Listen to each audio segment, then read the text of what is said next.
Go ahead and get started. Grab your seat. All right, we're going to pick up in Nehemiah chapter number 4.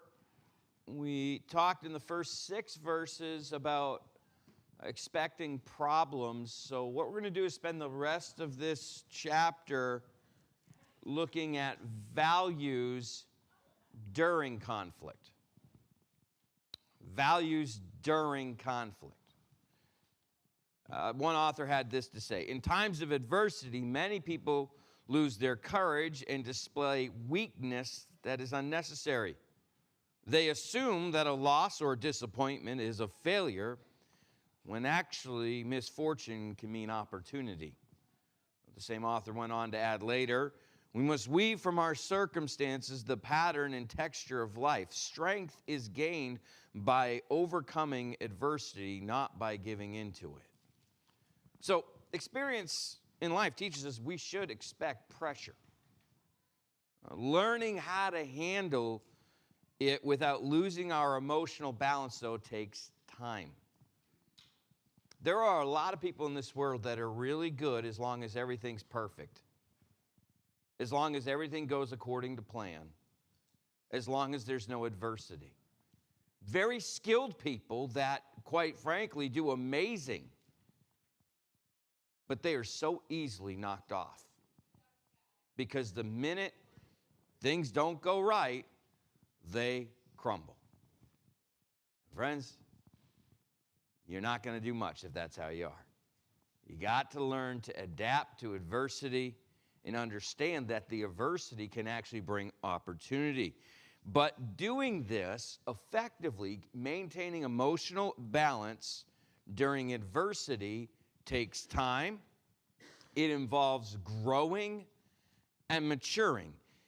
And so in the latter part of chapter 4, Nehemiah is expecting Sanballat to take further measures to stop the building of the wall. Knowing this, what he does is, we'll see, he encourages the people who are working on the wall. And as we'll see as we go through this, the wall is about half done because the people had a mind to work. So this adversity comes when the work is about half accomplished. Morale's at an all-time high. Fortunately, because of renewed pressures, the enthusiasm that was once there begins to diminish. Despair begins to set in. The people start getting depressed, and they conclude that the fortification of the city can't go any further. So in life, you're going to face situations when those working under you feel that too much is being asked of them.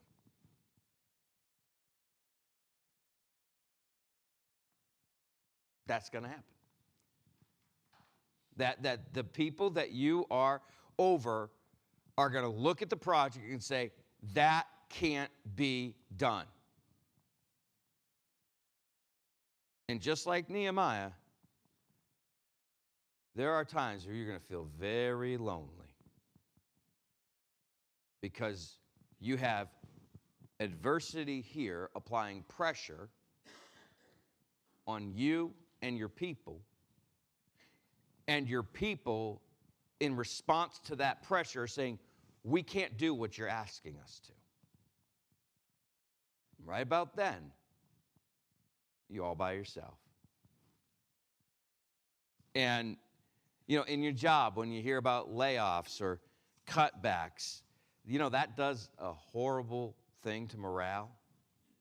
There are external pressures and internal forces that every leader is going to face.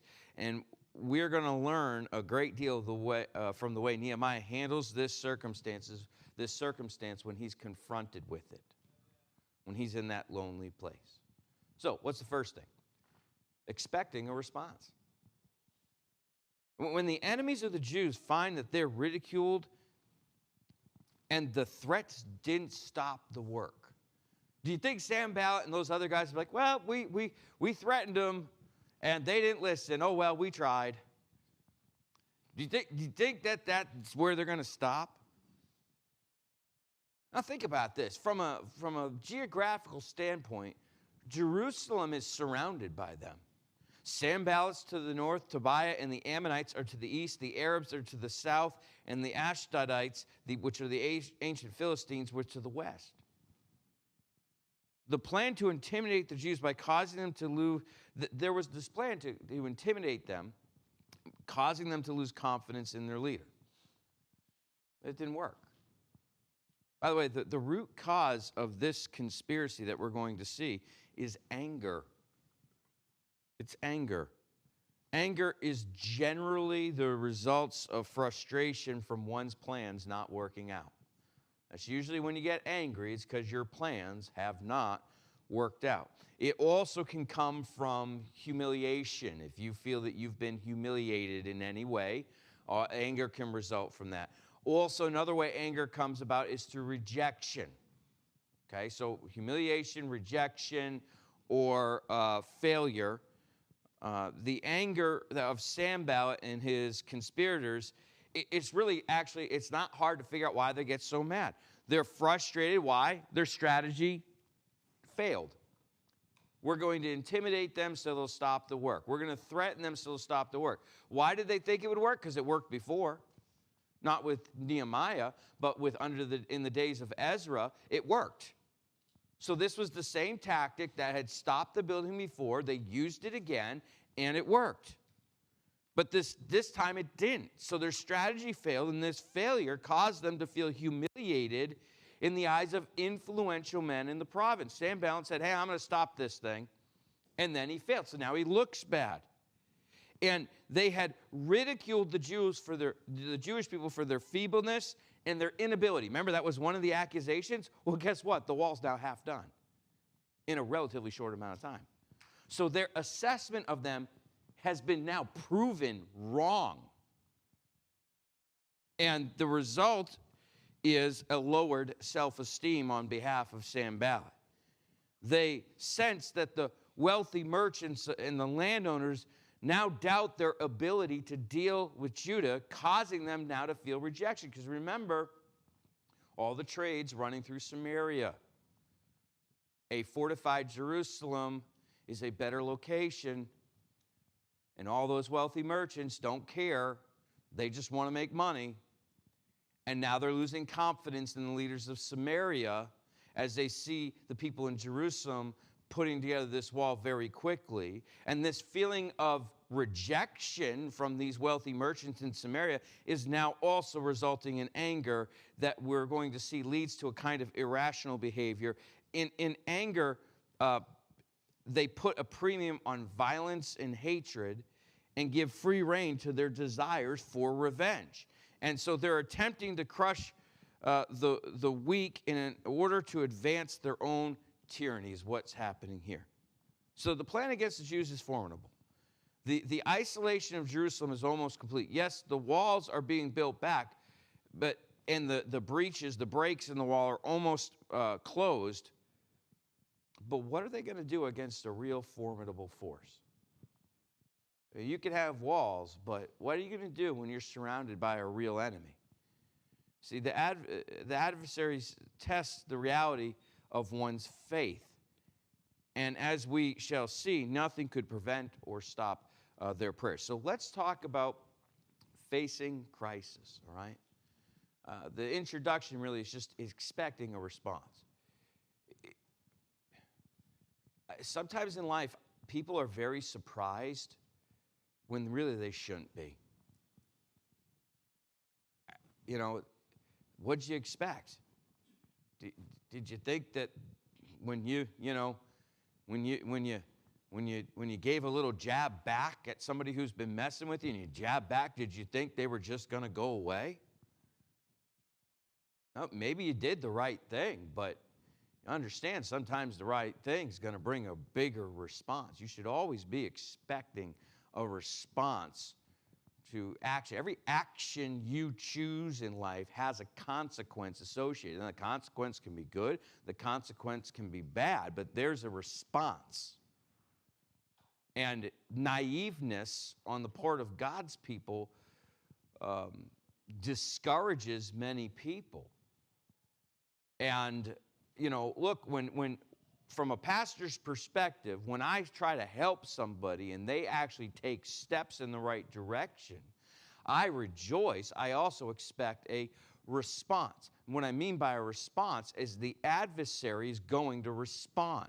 Oh, they came to church. They did this. They did that. Well, now the adversary's not happy. So there's going to be a spiritual response to their decision. They are often, unfortunate, and I try to warn people. Like, good, when you start doing right, that's good, but listen, there's going to be a response. You need to be prepared for that. Oh, I will. And then there's the response. And sometimes they stay the course, sometimes they don't. And so we need to be careful. But let's talk about facing crisis. Can someone read for me Nehemiah 4, verse 7 and 8? Who'd like to read for me?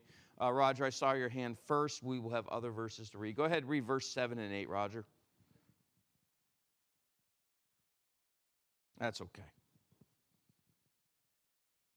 It came to pass that when Sanballat and Tobiah and the Arabians and the Ammonites and the Ashdodites heard that the walls of Jerusalem were made up and that the breaches began to be stopped, then they were very wroth, and conspired all of them together to come and fight against Jerusalem and to hinder it. All right, so there's a conspiracy. These groups are gathering together to, they conspired all of them together to come and fight against Jerusalem and to hinder it. So they're taking this to the next level. They're preparing to take this to the next level. And remember, most likely Nehemiah has spies in these places, and he's getting reports like, hey, they're coming to fight you. Like, this ain't no joke. You didn't listen, now they're coming.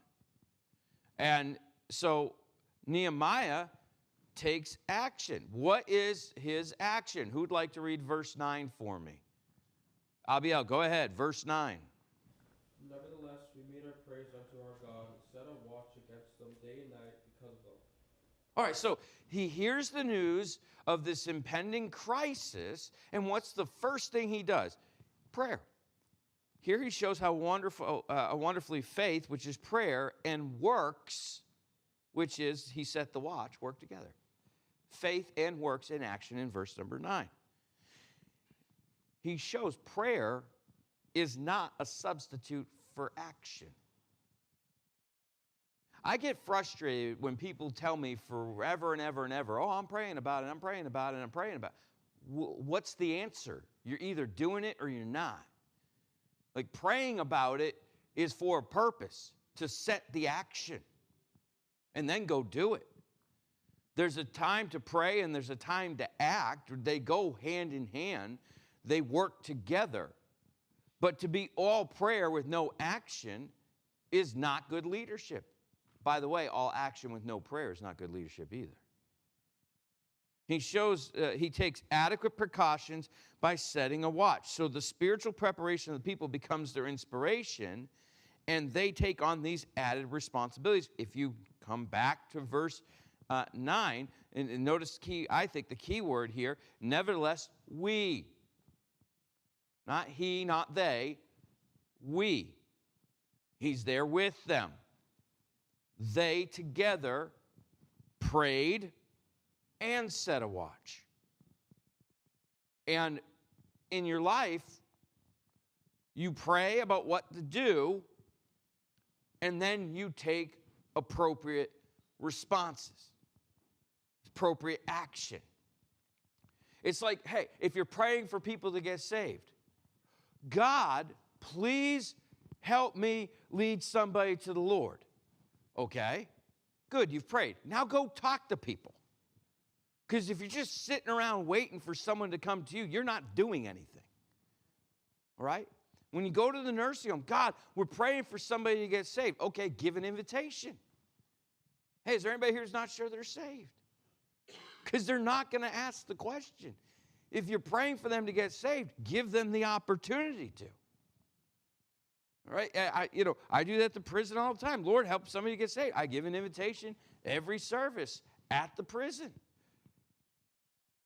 So you pray, but then you act accordingly in line with your prayer.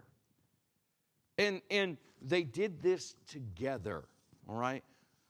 Showing that he is right there with the people, even in the face of crisis. One of the problems sometimes with leaders is when things go sideways, you can't find them. Where are they? They're nowhere to be found. All of a sudden, they're busy. When there's real problems and they're needed most, they're nowhere to be found. But then the unexpected happens. The change of tactic by the enemy succeeded in undermining the resolve of the people, in spite of a renewed zeal. The forces they faced seemed to be stronger than their awareness of the spiritual realities. But the cause of this deterioration in morale is not immediately apparent. The first indication of the crisis takes the form of an ultimatum, which comes from the men of Judah. So, Sam, you raised your hand earlier. Could you read verse 10, please? And Judah said, the strength of the bearers of burdens is decayed, and there is much rubbish, so that we were not able to build the wall. Odd timing for that. The strength of the bearer's burden is decayed. We're getting tired. And there's much rubbish. Let me ask you a question. Was there more rubbish than when they started, or was it the same amount? Well, no. They've been building the wall, so they're cleaning it up. So the walls were all collapsed down, and now they're building them back up. So they've actually probably reduced the amount. Yeah, ones that could and the ones that couldn't, they removed. Even if there were a little bit more, what's the key problem here? It's not the rubbish, because the city was in disrepair before they started. The main issue here is this: they're tired. Notice the first part. The strength of the bearer's burden is decayed. Exhaustion is setting in. In all likelihood, the outward cause of this ultimatum is the fact that they're tired. We have the reduction of the number of workmen. Why? Well, because now they're going to need guards. Remember, there's a threat of being attacked. So now they have to set guards. Which, what does that mean to your workforce? It just got increased hours, and it increased the strain on those working in the city. Now, wisely, Nehemiah, he does not accept a mission of defeat at face value. Rather, he explores a little further, and what he does is he uncovers the real reason for the deterioration of the morale. The reason the men of Judah have given him is only rationalization. It's designed to make failure look respectable. Let's talk about that. We do things and we rationalize our decisions so that we make our choices look respectable. But it's often not the truth. It's a defense from losing face. We make a decision, we quit something, we stop something, we change something, and there's a reason. But that's not the reason that's given.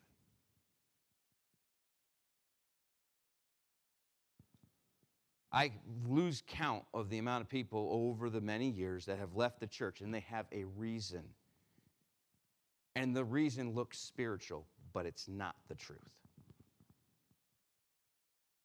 The truth is, if you could get some truth serum, is that they don't like me, they don't like Jen, they don't like our leadership. But that's not spiritual.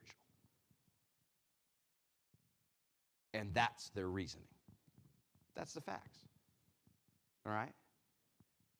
But when we say that, that doesn't look good.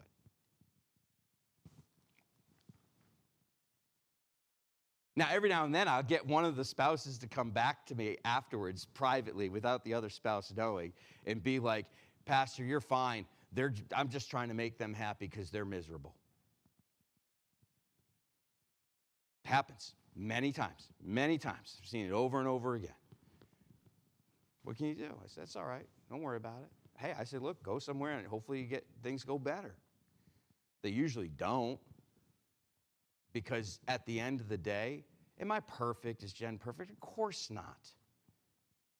But I'll tell you right now, there is a whole lot worse leadership out there than what you have here.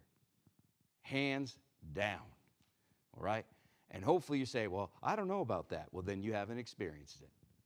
All right? And are there good people in the area? Sure, there are good people within 45 minutes. There's some good people out there.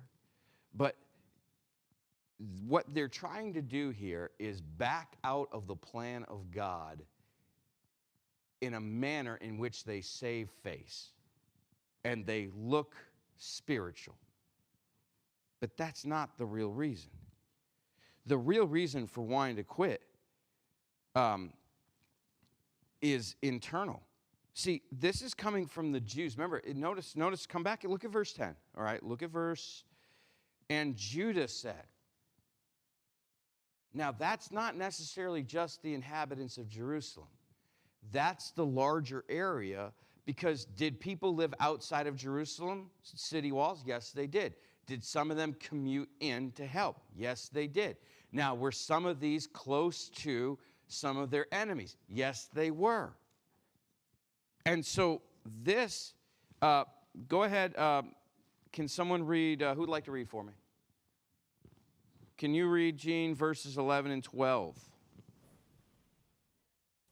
And our adversary said, they shall not know, neither see, till we come in the midst among them, and slay them, and cause the work to cease.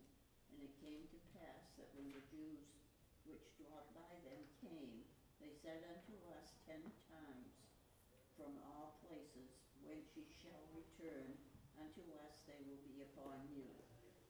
Okay, so the men of Judah said, we can't do this. Well, why? Why can't they do it? Verse 11. Well, our adversary said they're going to come and kill us, and we don't even know they're coming. And who delivered this information? Verse 12, and it came past the Jews which dwelt by them. By who? By Sanballat and Tobiah. That means these are the people that are commuting in, lived further away. They were getting word from these guys. And what they did is this information didn't come inside city walls. It came from out, and it was delivered in and disseminated. Right? Hey, can I offer this to you?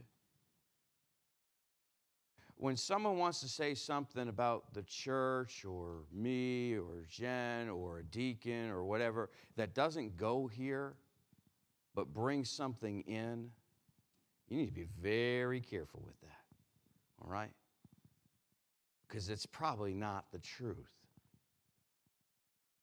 When someone brings something in, be careful with that. Qualify it. Confirm it, all right? Find out about it. What's happening here is they received leaked information. This was another tactic. They leaked it. Sanballat told the people, the Jews that lived near him, what he was going to do, knowing, what is he going to do? Bring the information back. Now, could he have legitimately attacked Jerusalem? He could have. However, he's taken some risk there. You say, well, why? Well, didn't the king of the whole, give him authority to be there? Like, the thing is, Nehemiah has approval. What he's doing is not illegal. So to actually take up arms is a little bit of a rebellion against what the king has commanded, which could bring consequences. May not, if he can justify it, but it's a bit of a risk. So what do you want to do? You prefer to get them to just stop. It's a lot cleaner, safer way. But you use the threat of violence to move them. Not saying he wouldn't have actually gone through with it, but he uses the threat of violence. And Sanballat leaked this information, shows you in all likelihood he he may not have actually attacked. Why? Because isn't he giving away the element of surprise? He is. At least initially he thought the threat of attack would cause them to stop. It was a ruse, and initially it was successful. They intended to make the people afraid. At first they tried to insult them and destroy the morale, and that didn't work.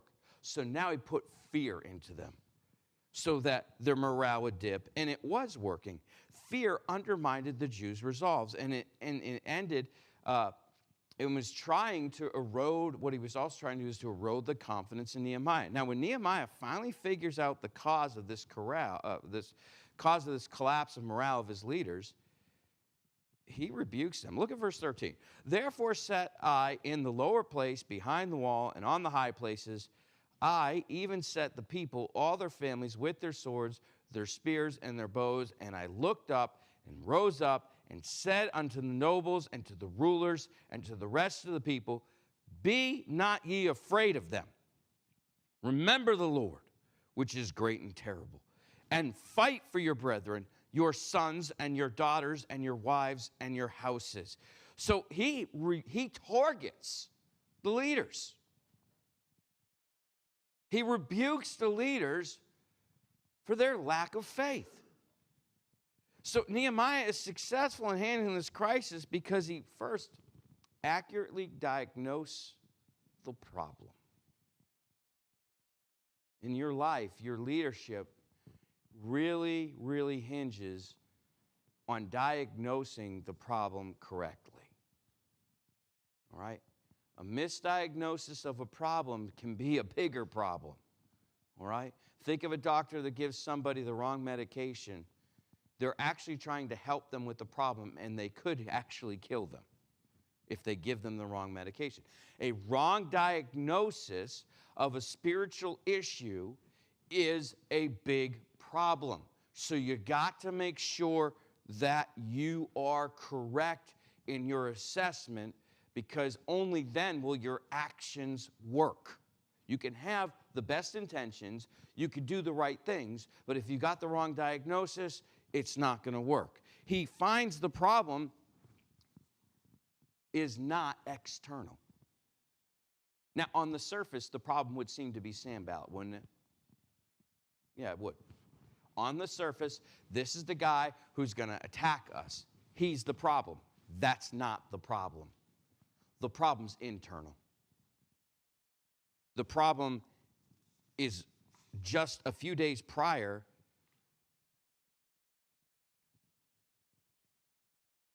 the same people joined him in prayer when danger threatened them. When they were ridiculed and mocked, they joined him in prayer. They had previously seen God take a hand in their affairs, and this had given confidence. And then a new type of threat arose. It was more subtle than the first, and they weren't expecting it.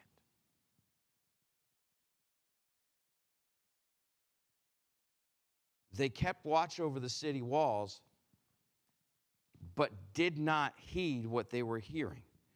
Unknowingly, they were allowing the enemy to subtly and systematically brainwash them, and they did not realize that when doubt invades our mind, it leads to despair.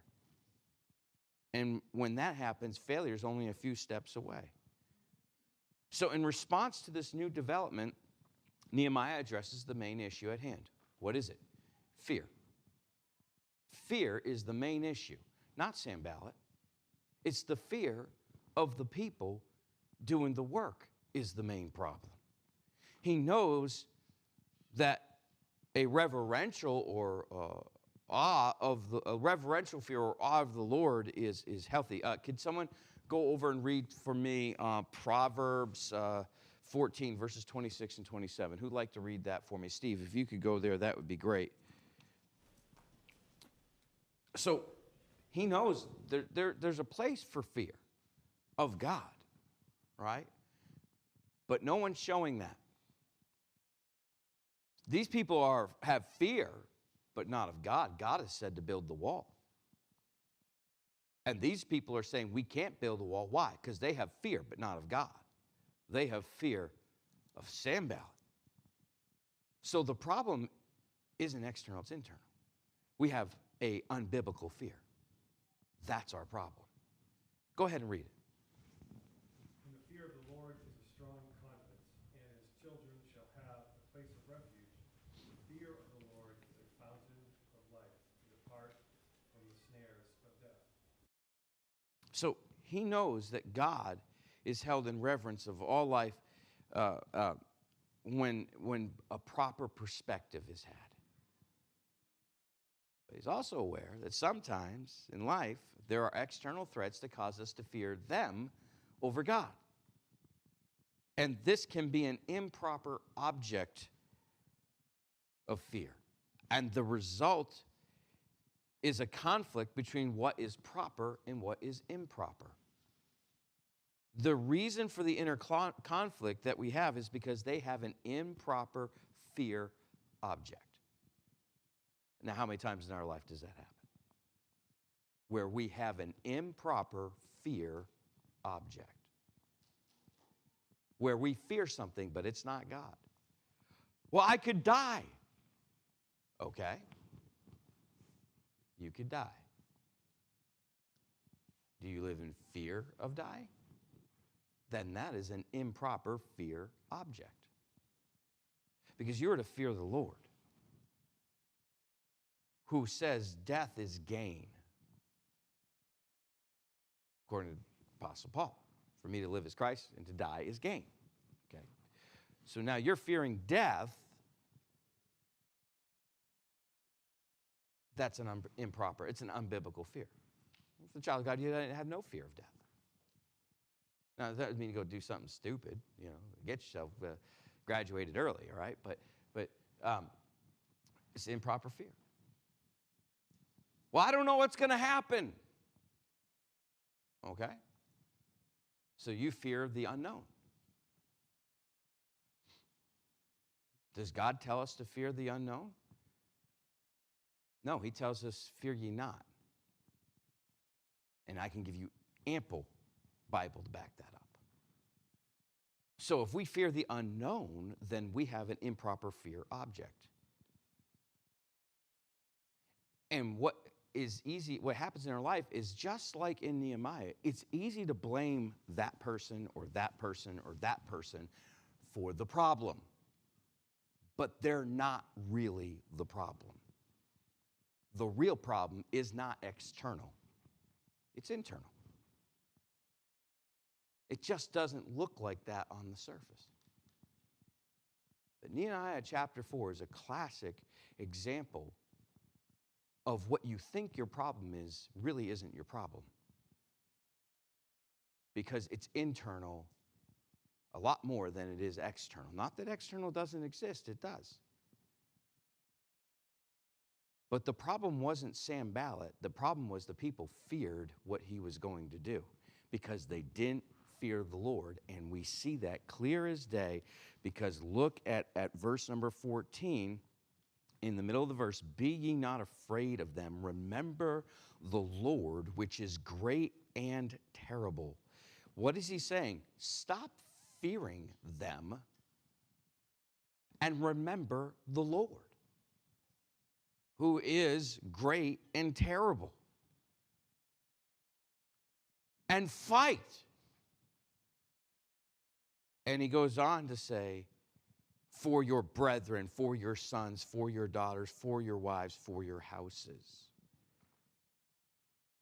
We've been given this characteristic of almightiness in that it's impending of God. He's almighty. He's coming at any time. But, I'm sorry. Let me back up. They were given, this is what I meant to say. What was described to them was a force that was coming that was all-powerful and imminent. And that resulted in weakness, timidness, and a desire to quit. And the way Nehemiah handles the situation is extremely instructive. First, he rebukes the Jews by telling them not to be afraid in verse 14. Then he encourages them by what? Telling them, remember the Lord. And then he motivates them to fight for those things that he holds dear, that they hold dear. Their family and their countrymen. You know what he's doing here? He's simply doing this. He's challenging their emotions. This is an emotional rally. Why? It's their emotions that have got them on the wrong path. Because did not God say build the wall? He did. Did God tell them to stop building the wall? He didn't. So then why are they not wanting to continue the work? Their emotions. This is an internal emotional attack. And therefore Nehemiah understands I've got to attack. I've got to come at their emotions. I've got to rally them. And he specifically targets things that they hold dear. He rebukes them, he encourages them, and he motivates them. And so it should be remembered that the Jews had come to Nehemiah with a reason for their inability to continue to build the wall. Now, the real reason might never have surfaced had Nehemiah not been observant. Because what could Nehemiah, if he didn't go this route, what was he going to do? Oh, well, they're not that strong. Well, that might not have even been true. Oh, they won't attack us. Well, all the intel says they are. Oh, well, we have half walls. That's not going to be good enough. See, if he came at this thing from a logical perspective, he's going to lose. If he addressed the external factors, he's going to lose. He's smart. He sees it.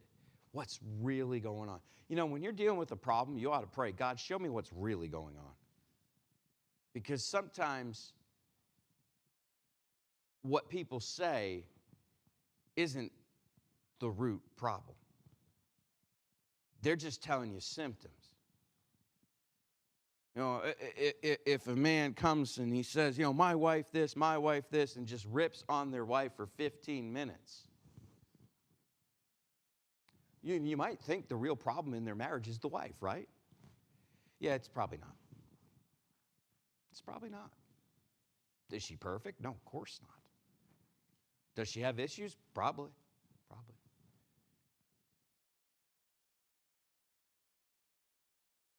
But you want to know what the real problem is? It's probably the guy who's complaining to me's leadership style of his home. It's probably one of the biggest problems in that home. Very rarely, and this is usually a new concept to people, I say, well, you're the head of the home, right? Oh, yeah, I'm the head of the home. Okay, good. Well, then how about take responsibility for everything you just said that's wrong with your wife? How about take responsibility for the fact that you've led her to this place to be like that? That it's possibly... Now, are there some psycho women out there that won't listen? You better believe it, all right? I mean, I've met a few monsters over the years. And but in general, all right? In general, by the way, I still hold to the fact, I'm thinking of one guy, been gone a long, long time. I'm like, dude, you need to tell her to shut up. Nicely.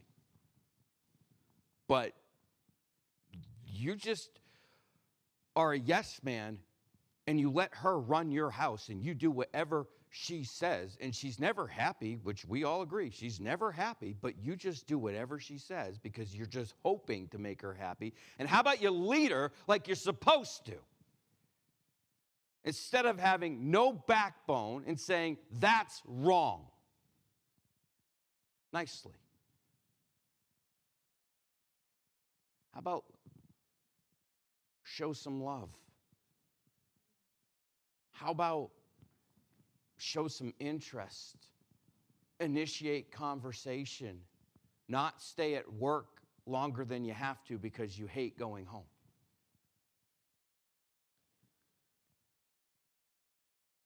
I said, there's a lot of things you could be doing that you're not, and it's why you're going to lose your family. Often the problems aren't necessarily what you immediately see. And we need God's wisdom to be able to properly diagnose problems.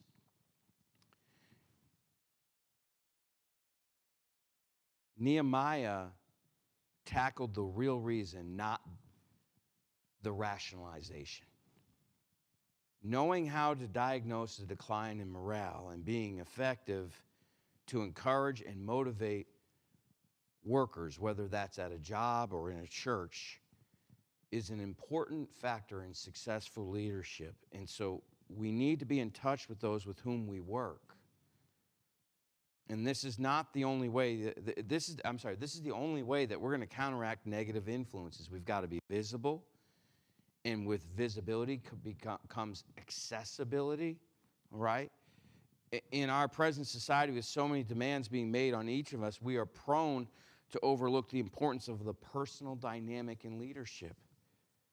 The basic function of a good leader to inspire people to their best efforts.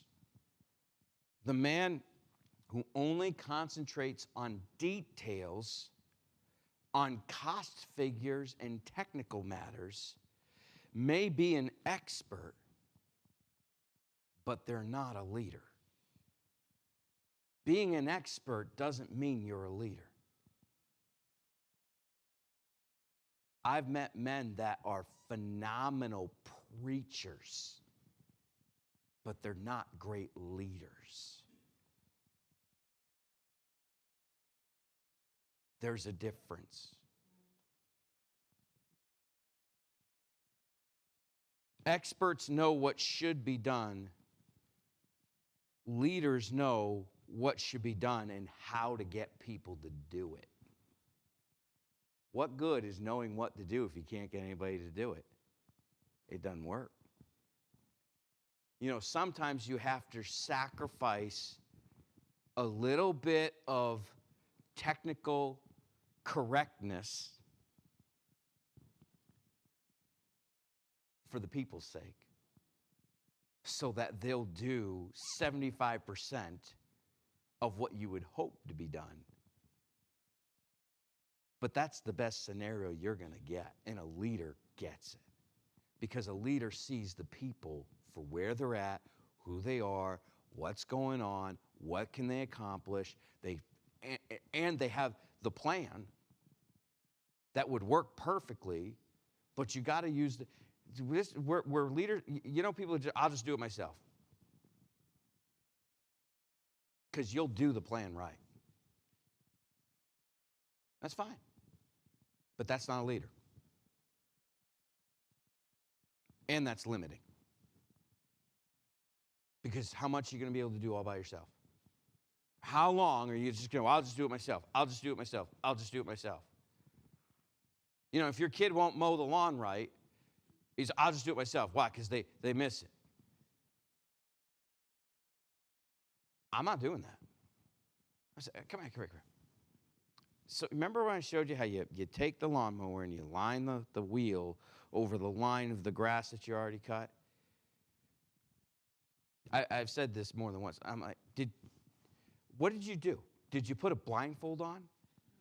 And then, like, you know, try to, like, you know, use the force to guide you? Because it looks like Helen Keller mowed this lawn. I said, you see this strip? Like, what did you do? Oh, I said, well, here's what you could do. Do it again. What? Yeah, no. Do it again. Get all the spots that you missed and make it, and I'll come out and check it afterwards. You're not done until you get it right. Like, I don't care. You know, I'm not mad at you. You just, you know, you got to finish the job. Now, could I have done it myself? Of course I could have. Would I have done it right? You better believe it. But that's not leading. Hey, you did good, but you missed like a whole section here, so get on it. And you know who was the worst of my kids at that? This will shock no one. Samantha. Horrible. Oh, my word. Oh, I'm just like sick. Oh, I forgot that row. I'm like, what? The row? Like, what? It's not a row. Like, there's no, like, you literally, like, we're acting like the lawnmower. It's like she, like, would turn it and would not line it up. She would just come, turn, go back. It was like, I'm like, what? She's like, tee-hee. I'm like, no, yeah, well, you can zigzag back the other half that you didn't do. And, yeah, she was. So, anyhow, we'll probably leave off here in a second, but experts know what should be done and how to get people to do it. A leader must be able to rebuke, encourage, and motivate. If all you can't just encourage and motivate, you got to rebuke too. But if all you do is rip people apart and never encourage them or motivate them, that doesn't work either. When they're down, you got to lift them up.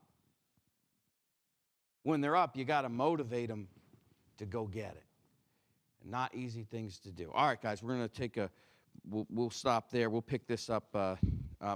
So next week, actually, I'm still waiting here. I might have Brother Mark teach. I'm not sure because I might be in the prison. I vowed with all my life that I would not be gone on Sunday afternoon on Mother's Day. To my wife, I promised her, because I don't have a Sunday afternoon free, I think, until October. And so I said, I will be home on Mother's Day. And so my solution is try to get an early service at the prison, but we're having some scheduling issues. So we're hoping for 8, which will get me out at 9, which gets me back here for Sunday school, but that might get pushed to 8:30, which means I would not arrive till about halfway through Sunday school. So I'll know more this week. So we may not be back at this next week. I just really won't know probably at sometime this week. But anyhow, let's have a word of prayer. Father, we thank you for the day, Lord. Bless us as we continue to learn about Nehemiah and leadership. Thank you for this wonderful study. I pray that you would just bless the service to follow. In Jesus' name we pray. Amen.